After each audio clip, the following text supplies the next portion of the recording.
Okay, now everyone should have 7 rows of knit fabric. Now, how do you know if you made it 7 rows? What if you lost track? What if you lost count? Well, there's a way to count. This first bit here, along the end here, that doesn't count. This is your cast on edge. This is not a row. Don't count it. However, you'll see you've got ridges. You've got this row here. That's one row. And you've got, because you knit, you've got it on the opposite side.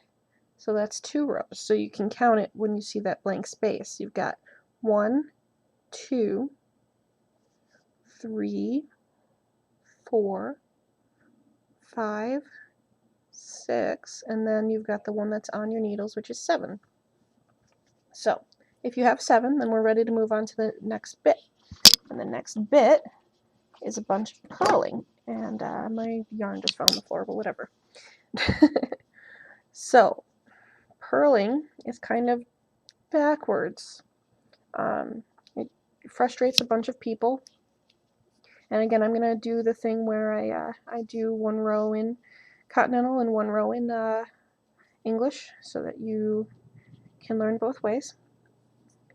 And this is really where people end up deciding which style they prefer. So the first instruction on row 8 is to knit 4. We've got that. So this is Continental, so I'm going to knit 1, 2, 3, 4. Okay, so I've got 4. And now it wants us to purl 30. So the bulk of this row is going to be purled 30. So we're going to purl. Purl is coming in, instead of going in this way. I'm sorry. First step, you need to have this yarn in front of your work instead of behind like we've had it. So you pull this yarn in front. And then instead of going in this way, like we've been, we're going to go in the other way, like that. Okay? So then you wrap around just like you usually do, and you're going to pull it out just like that. Okay? So in backward, wrap around counterclockwise, pull it down and out, and then pull it off. So, just like that.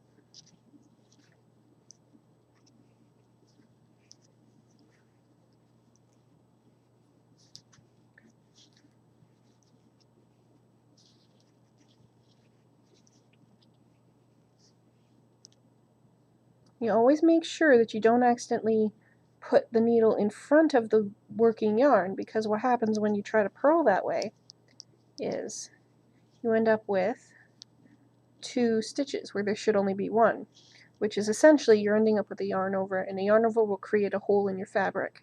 So you don't want to do that. So you always make sure that your working yarn is in front of the needles, in front of the work, everything in front. The needle goes in from behind. Okay?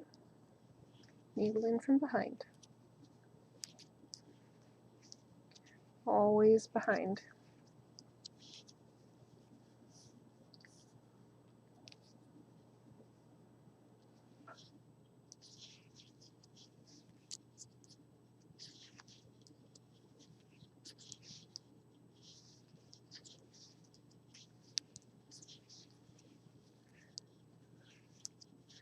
And you just do this till you get to 30, or until you end up with 4 stitches left over, however you want to look at it, whatever makes it easier for you to remember.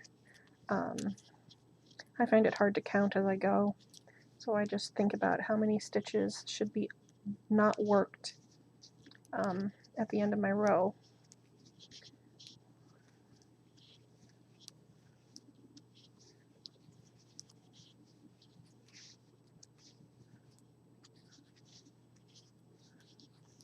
Okay, and that number of stitches is 4, and so that's where we're at. And then I pull this yarn back to behind, okay, and then we go back to knitting it. Knitting, knit, just like that. There we go. Okay.